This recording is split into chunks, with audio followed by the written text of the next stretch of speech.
ஜாதகத்தில் 5ஆம் இடத்தில் பாவகிரகங்கள், குறிப்பாக சூரியன், செவ்வாய், சனி, ராகு, கேதுக்கள் இவைகள் நின்று 5ஆம் அதிபதியும் பலவீனமானால் அவர்கள் சம்பந்தப்பட்ட திசா காலங்கள் மாத்திரம் அல்ல, வாழ்வில் நாம் ஒவ்வொரு முறையும் 100 படி ஏறினா 10 படி சறுக்கிடுவோம். இதை தான் பித்ரு தோஷம்னு சொல்கிறாங்க.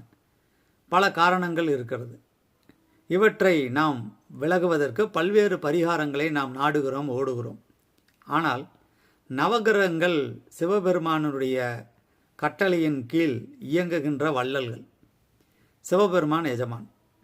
காசி என்பது சிவபெருமானுடைய ராஜ்ய சபை. அங்கே நவகிரகங்களின் நாயகனான ஜீவனக்காரகன், ஆயுள்காரகனுடைய சனி பகவானுடைய பரிபூர்ண திருவிளையாடல் நாளும் நிகழ்ந்து கொண்டே இருக்கிறது.